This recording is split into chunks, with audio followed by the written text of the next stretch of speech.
Well, it gives me great pleasure to welcome back to the show Andy Glass and Jess Holland from Solstice. How are you?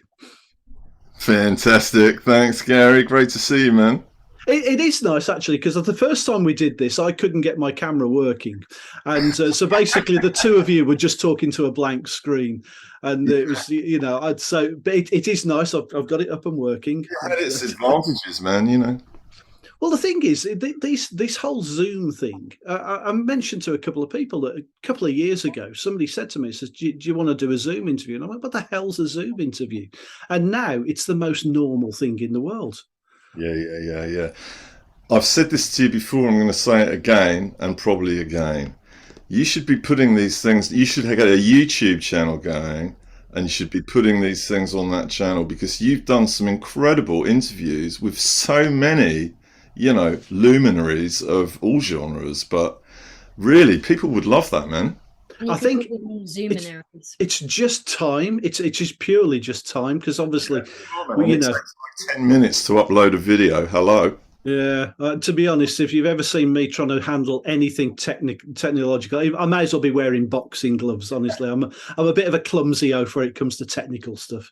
But I'll have a private word with you at one stage about, and we'll have a look at. You can tell me how to do it. Jess knows how to handle technology. Speak to her. Excellent. Well, it's great to have you both back on the show. Solstice released the brand new album Light Up on November the 6th. First up, I've got to say what an amazing piece of work this album is. It's just stunning from start to finish.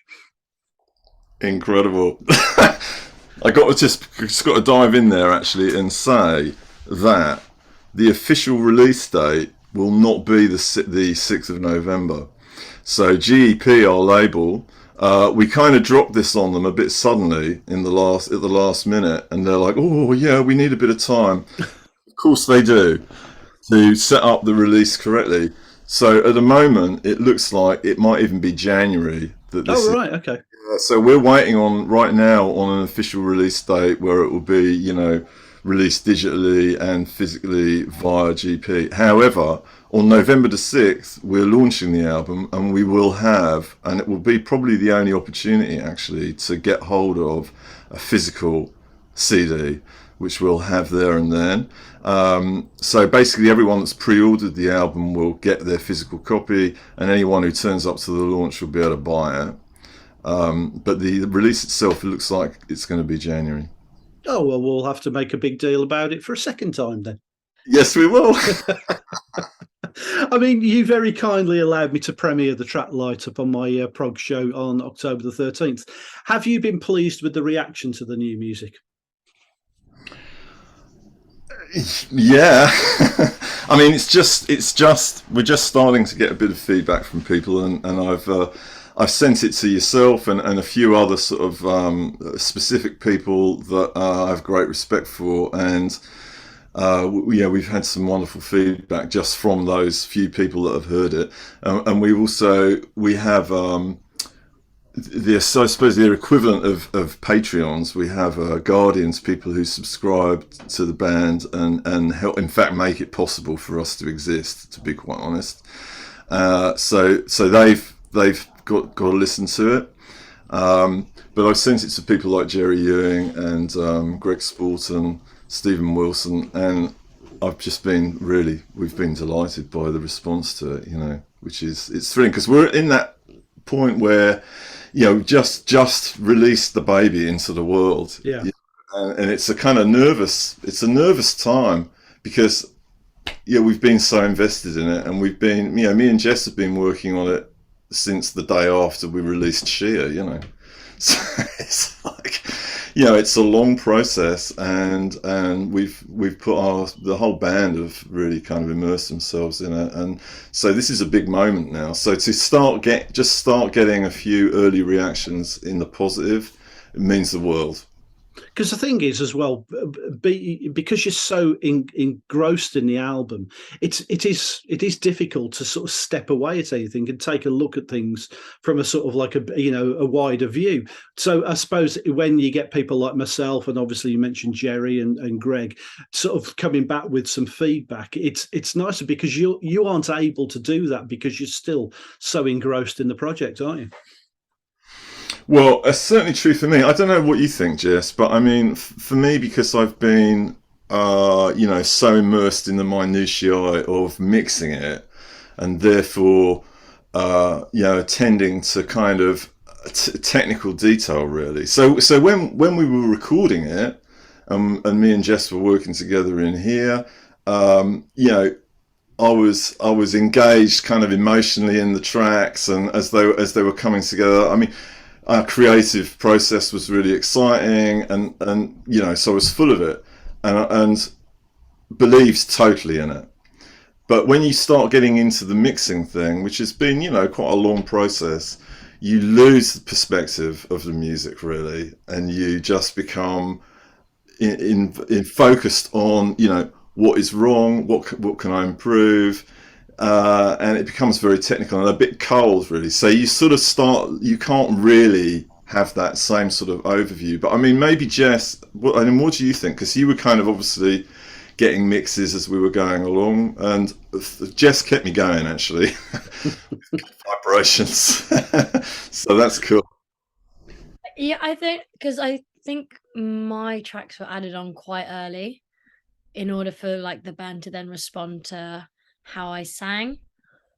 So for me, it was kind of really exciting to hear just like track by track as more people added. Like when Pete finally got his drums in, it just completely changed the dynamic of the songs. And the same with the bass, like in Light Up. And I don't know.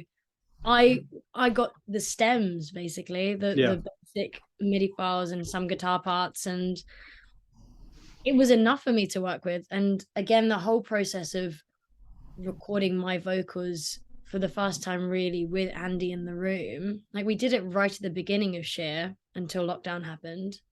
But this process, the entire time, we've had that time to bounce back.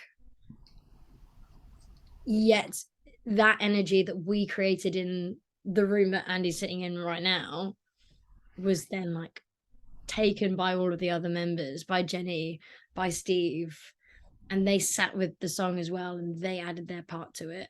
So for me, it's just been incredible. Yeah.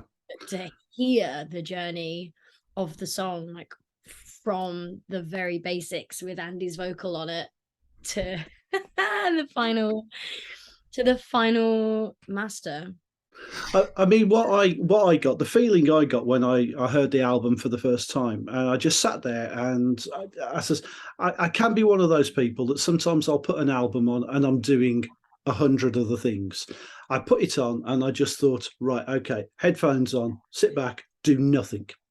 And what I got for the feeling of the album is it almost felt like I'd got this picture of the lot of you just standing in a room, just recording it live, because it's got the feel of a live album. It just feels like everybody is just standing there, looking at each other, working together perfectly as one. That's great. That's great to hear. I mean, it's not quite how it happened. I mean, I think the most intense sort of creative moment is really when I've got a kind of skeleton of a track and ideas and lyrics and all the rest of it, and then Jess comes in here and we work on the song together and the vocals, and Jess adds all her stuff, and this has actually moved on quite a lot from Sheer. So I would say Jess's input creatively into what we're doing, I think you've grown actually in confidence, and also in being part of what we're doing. So now it's really integral, and that's really where the songs find themselves and find their place. And then then I went into the studio with Pete to record all the drums. Same with Jenny, and Steve and Rob add their stuff remotely. So it's fantastic to hear that when you listen to it, your experience was a band playing together, because it isn't quite that, However, having said that, some of the tracks, Mount Ephraim, for example, we had been playing live before we recorded it. Yeah. I mean, that would be the ideal scenario, that we were playing, like back in the day, that's probably more the way it would happen, right? The band would be playing stuff live, they'd be experimenting with it, letting it develop organically, and then go into the studio and record it live, pretty much, with some overdubs. But, these days we don't have the money or the, environment to really do that in. So this is the way we do it. But I mean, it's wonderful to hear that it feels like, a live recording, because that's the objective. You see, that's the romantic view of the DJ who sits in a little room and plays the end product, and who's never actually been in a studio and recorded anything before. So that's we love this whole romance of it, that everybody just gets together, has a few drinks, has some food, and then goes and knocks out an album. That's the romantic idea that we love about it. Yeah, obviously, it's well, actually, that's what happens. Okay. It's fantastic. I knew it was like that. I mean, the musicianship on this album is top notch. It's absolutely brilliant. And Jess's vocals, I think your vocals have gone up 2-3 levels from Sheer. And that's no disrespect to Sheer, because I loved your vocals on Sheer, but it's just gone to a whole other level. But it really, I think it shows, one, I was in my room recording it for Sheer, apart from a couple of them. Also, if you think, I hadn't actually met the band yet. Yeah, of course. Didn't have a relationship with the band, whereas this past summer, well, the past 2 summers actually, have been like it's my second family. Almost. Yeah. And we've spent so much time together at festivals, at rehearsals, because our rehearsals are 2 days deep, and it's heavy, but they are some of the most inspiring, and I really cannot put into words like how being part of Solstice has like changed who I am as a person and how I live my life. And it's not just through the music, it's the people. And I think what has also come with that is Andy's writing throughout Light Up. My connection to the words and how I want to sing them has been encouraged by Andy, and almost been like, okay, but how would you sing it? But also the lyrics themselves. Not many people listen to the lyrics. There's so much going on in a Solstice song that it's kind of like, where do you start? Yeah. But for me, having the time to kind of invest in the lyrics and understand what it meant to me then allowed me in the studio to be like, okay, this is, especially the second part of the album, this is truly like almost soul-destroying, heartbreaking music that I just wanted to pour every part of myself into. And then the tracks came back and I was like, okay, that's what I needed to do. I mean, there seems a real tight bond within the band, and obviously you've been playing shows together, and I've seen you guys live, and there seems a real connection on stage. And so when you're going to make an album, that must just make things easier to know that you're all on the same page, you're all heading for the same sort of end product, and you're all connecting musically. Sure. Yeah, I mean the band has, the 5 of us in the band have been together a long time, but since Jess has got involved, well, first of all, that Jess is the key to what's happening and what's been happening over the last 2 years. And now we have, two other singers, Ebony Buckle and Jen Sannon, in the band, and they've been playing with us over the summer, and we've done a run of festivals. And, it's just like what can I say? I don't know. It's absolutely right on stage now. Yeah, it is. I love it. It really is. It's incredible. I mean, I just never been happier. I mean, the atmosphere between the band and the bond you mentioned, it's for real, man. So when the band play together, I'm just thinking the whole time, my God, I love these people, and this is the best band I've ever been in, and I just want to play every day with this band, and it's grown. It's really grown. I think, we've. I mean, for Jess particularly, you've had we've grown as a band, but I mean, Jess, you've gone from like, you know, coming in, not really know what's going to go on, what's going to happen, and just completely inhabited the music, the performance, her connection with the audience, and it's real, and it's just full on commitment, energy. Music, man. It's the music. I can't believe it. I just can't. And it comes across in the live performances. The only thing I think I would change from the live performances is you need a slightly bigger stage, because Jess has sort of taken on that sort of 70s Stevie Nicks thing where she's spinning around and stuff like that. And I'm thinking she needs a little bit more space up there. I need more room. Where did you see us, Garry? Bilston Robin. Okay, so we did, you know, in the summer festivals, we played Townsley Folk Festival was, Mega. you know, a mega, yeah, big, and that was interesting because we were, you know, not really sure how that audience would respond to us. I mean, if you play somewhere like Cropperty, they always have some prog bands in there, Yeah. right? So Townsley is still quite a broad church, but nevertheless, you know, there's a lot of dancing there, there's a lot of Morris, you know, there's a lot of traditional stuff as well. But we got a gig on the big stage there, which is huge production and plenty of room for Jess, you know, and man, it was incredible.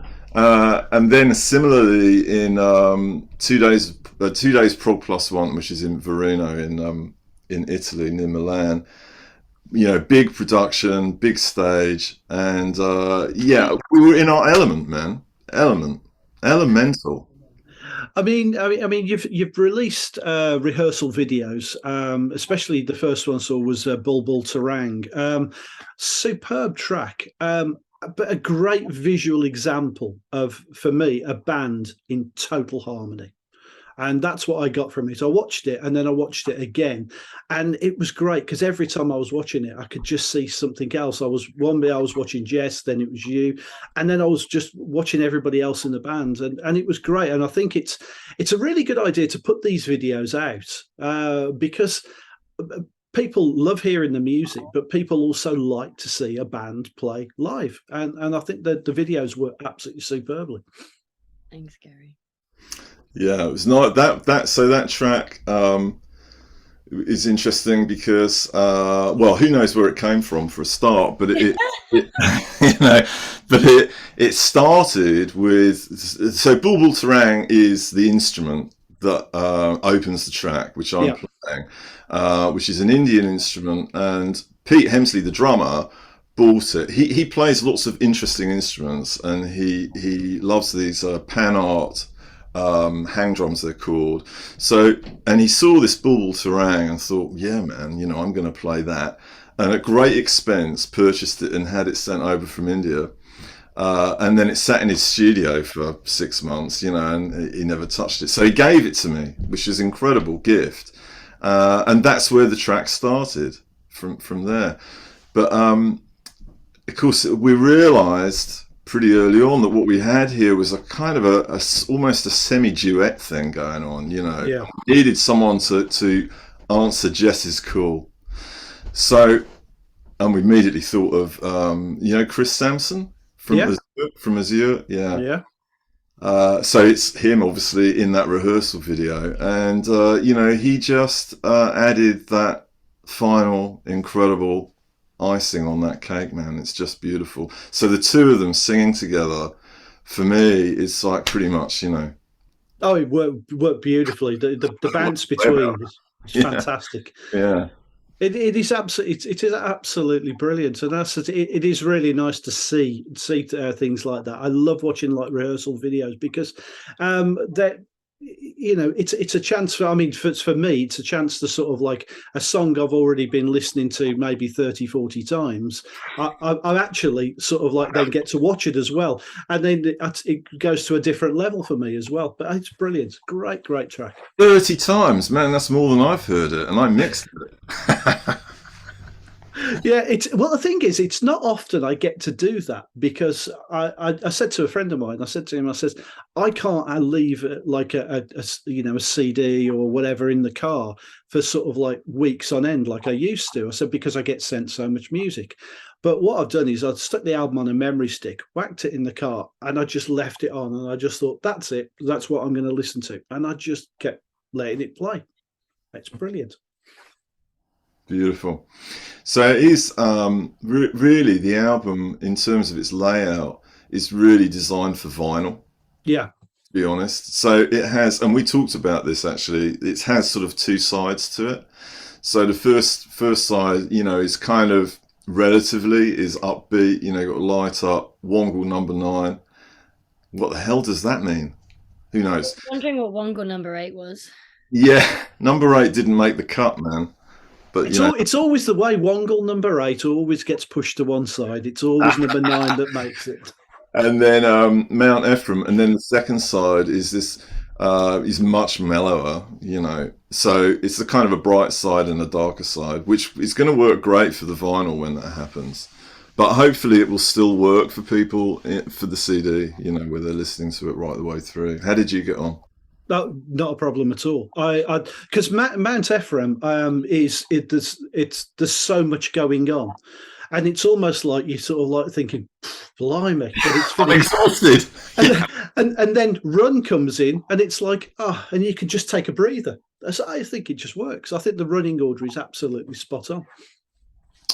That made us weep, didn't it, Jess? Working on that track, on Run. Yeah, I remember first getting the first mix of the vocals on there, and I think it was even the same day, if not the next day, because what Andy seems to do is that he'll just lock himself in the studio, smash out a mix, and then send it off. And I was sat on my sofa. I was like, right, here we go. Here's the mix of the vocals, and I sat and cried. I properly just wept whilst I listened to it. I think it's just one of the most beautiful pieces I've ever had, like, to sing or listen to. I was like, wow, the vocals are great, whatever. But it's just how it just evokes some sort of emotion, hopefully for the listeners as well, that it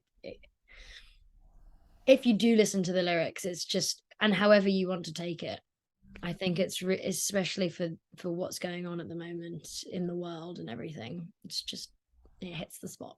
I think it's a beautiful song. It really is. Yeah. But I said that the whole flow of the album just works fabulously. I think it's, as I said, Mount Ephraim, you are sort of like, you're a bit exhausted by it because there's loads going on. It's still my favourite track on the album, no disrespect to the others. But then you hit Run, and it does it sort of like, it allows you to take a breather and sort of like take in the track. And then when you go to the track Home, it's just a really, really nice flow. I think it just works excellent. It's superb. I think with all the tracks, but perhaps with Run, you put so much of yourself emotionally into it, Jess. Which is partly why, then when we hear it back, it's just, that just floods over you, what you've injected into it, into the performance of it. Mount Ephraim, there's a story behind. Right, okay. A quick one, okay. So we played, I'm just trying to think of the dates here, which might be wrong. No, I think they're right. Okay, so we played A New Day in 2019, which was obviously this is before Jess got involved, so this was with Emma singing. And then when they resumed again in 21, we'd written Shia, and we'd written this track called A New Day. So Dave Reese, who is the promoter of A New Day Festival, which is at Mount Ephraim Gardens, by the way, his festival, by the way, is just basically music that he wants to listen to, which is great, isn't it? Nothing wrong with that. Absolutely nothing wrong with that. So I got in touch with him. I said, hey, Dave, we've written this track called A New Day, for A New Day Festival. Give us a gig. So he was like, oh, yeah, sure you did. But yeah, I want you to play. So 2021 we played, and it was great. And then after the gig, I was chatting to Dave, and I said, "Yeah, man. So what do I need to do to get a gig next year for us? 2022." He said, "Write me a song, man." So Mount Ephraim is that song, and it's actually if you like Jess says, you take what you want from the lyrics, but the lyrics are about that festival, and that's what the songs are dedicated to. And so, of course, he had to give us another gig. Excellent. I like that. So on the follow-up album, I think we can expect a sort of like 15-minute piece called Cropredy. Yeah, yeah. Yeah, no, I've been working on that actually. I've been talking to Peggy because we did play there 25 years ago next year in '98, and I have actually been communicating with Peggy, and we are on the table. So watch this space. We'll see. Excellent. I mean, as you said, November the 6th sees the album launch show, the MK2 venue in Milton Keynes. Yeah. So hello, it's MK11 actually. I totally get why you call it MK2, but it's like 2 1s, Gary. That means 11. Oh, you get so used to the Roman numerals thing, you see. Oh. Anyway, so you're playing 2 gigs that day, one at MK2 and then one at MK11. Amazing how you managed to log both of them. It's yourselves, Blackheart Orchestra, Ebony Buckle. Now, the rest of the bill, obviously you got Martin Keelty, a journalist and author. He's hosting the event as well. But there's a couple of bits on there. There's composting. Now, I know. Now, if you Google composting, you know where you're going with it, because you end up going, well, I don't want a bloody bin, or I don't want a box in the garden. So it's very difficult to try and find out what that is on the bill without finding out where to put your tea bags and your lettuce leaves and stuff. Can you explain it, Jess? It was after a rehearsal, right? Oh God, yeah, it was incredible actually. It was exhausting. Had a full day rehearsal, came back, we were like, right, we need to calm down, we'll have some food, blah blah blah, wind down. And set up in the garden was what was it? Guitars, there was a double bass, there was a kit, and we were like, in the garden, what's going on right now? And we basically got a private concert from the band Composting, who are just family friends of Andy and Jenny's. And it was like, there's relaxing and everything, and then there's getting a private gig from Composting in the sunshine, in the garden, with the gin and tonic. And just thinking, what's going on? Doesn't matter what's going on. Let's just enjoy this moment. So I don't know. I can't find them on the internet either, to be honest. No, and if you start putting things like composting group, you just find people talking about composting. Right. You put composting band, and it's a similar thing, and so it's almost impossible. And I thought, I'm just going to have to sort of like wait and ask you on what on earth it is. So they're actually 3 students at Guildhall in London, music students at Guildhall. Phenomenal musicians, I mean, really. And Jamie Holman, who's the main guy, is a fantastic songwriter, singer-songwriter, and he's had several really impressive projects actually. But so this is his thing that he's put together. I mean, it was just so beautiful what they were doing, and so interesting. So it kind of had overtones of Radiohead, but very ambient. I just thought, wow, this would just be perfect for this kind of day of mellow, beautiful music that we're planning. So they're gonna open the show, and I just love seeing brilliant young, talented musicians doing something. It's very, very original and interesting. and moving really. So as Jess says, to get hit with this when we just arrived back from the studio on a sunny afternoon in the garden was just like utopia. So we booked him, and then Martin is doing. So I don't know if you know, but Martin Kilty is it's not complete yet, but he's been working on an album with Jacob Holmes Lupo. If I got that the right way around. I don't know if you know him, but he's a very highly respected keyboard player, composer.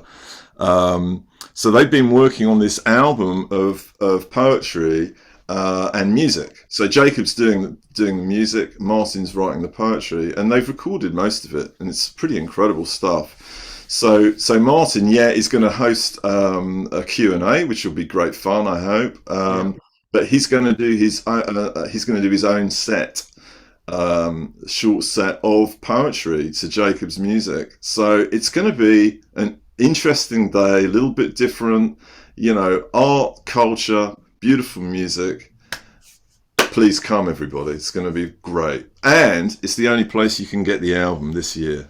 Well, exactly. I mean, that's perfect, isn't it? It's a case of, if you want to buy the album, you want to get it this year, turn up, and tickets only £30 as well, which is that's not bad. That's not bad at all. Got 9 hours of music, and it's also a fundraiser for our local hospice, Willen Hospice. We did one for them at the beginning of the year in the same venue.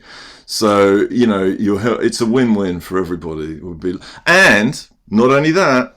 But we're doing, if you buy a ticket in advance and email your receipt to solsticeprog@gmail.com and send us a name of someone you'd like to bring, you can bring a friend for free. So you can bring a guest, effectively half price. So just buy your ticket, send a receipt to solsticeprog@gmail.com and the name of the person you want to bring. Excellent. Love that. That should be really good. You guys are also playing Danfest, I think, at the end of November. Yes, we are. Yeah. So these are the last 2 shows of the year, then, aren't they? Yep, that's right. Yeah, and then the next show is Fusion, which is March 23. So it'd be great to see people at these shows, especially at the launch. Danfest is going to be great for sure. I'm sure there'll be lots of people there, and of course it's a massive stage for Jess. Yes.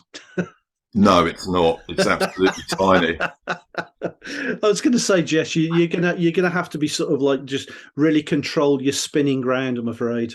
I'm not. I can't. Music. I mean, what's on the agenda for 2023? Is it a case of plenty of live shows, lots of promotion for the Light Up album? Because as you said, the official release now will be sort of like in the new year. Is it just a case of hit it hard, hit as many places as possible? Well, no, we'll be starting on the next album. That's what happened last time. Yeah, no, of course. We're planning shows for 23. We've got a few already. Mentioned this Fusion. We're playing at Bordereye in Holland, which has been a lifelong ambition for me actually to play there. So we're playing there Prog Dreams in April. We've got various festivals in the pipeline or confirmed. So. Just playing live with the band has been incredible this year. So, we just want to continue on that trajectory, hopefully, playing music from the album and absolutely starting, working on another one. I mean, it's going to happen for sure. Well, to be honest, I mean, as I said earlier, the brand new album, Light Up, it's a stunner. It's an absolute stunner. I do wish you every success with the album, and I will be doing my best to spread the word to as many people as possible. Because to be honest, I loved Shia, this album, because I've had the chance to listen to it so much. I'm actually enjoying it more. And it's wonderful. It's just wonderful. It is a great album, and I just say to everybody, just get hold of a copy of it because it is absolutely brilliant. Thank you so much, man. That's so good to hear. Well, it's been an absolute pleasure to chatting to you both today. Thank you so much for your time. And as I said, I just wish you all the best with the album because I think you've absolutely nailed it once again. It's brilliant. Thank you, Garry. And you mentioned the Q&A. Oh yeah, good thought. Oh, here we go. Go on then. Yeah. So we're going to do we're going to have a Q&A with a session with all the artists that will be involved. So we're inviting people to send questions. Would be good. We're filming the whole day, by the way, so there's going to be lots of nice kind of content hopefully coming out of it. So if people want to send in questions, the Black Heart Orchestra have just released Hotel Utopia, which is fantastic. Ebony's just released Myths from the Megaverse, which is actually a covers album, but her album Disco Lays is just coming out on vinyl as well. Composting, everyone wants to know what the hell's going on with composting, right? Yeah. So this is the Martin has just done so much. He'll be hosting the Q&A. Pete Hemsley is playing his beautiful music from Beauty of Time and others. There'll be various people coming and guesting. We've got Chris Sampson's going to come and sing. Oh, excellent. He's going to come and sing with Jess on Bulbul Terang. So so if people want to get involved in that, they can email questions to solsticeprog@gmail.com and we'll get them involved. Even if they're not going to be there, they can still send a question.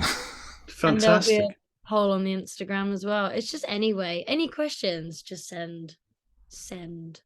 Brilliant. It's a great way for people to get involved. So I just wish you every success with it. I think it just sounds like it's going to be an absolutely fantastic day. Andy, Jess, thank you so much for your time. Really appreciate it. And as I said, I will be playing lots from the album. Really looking forward to playing this new music to everybody. I've been telling people about it. Can't wait to play it. Amazing. Thank you. Thanks so much. Cheers, guys. Thanks. Cheers.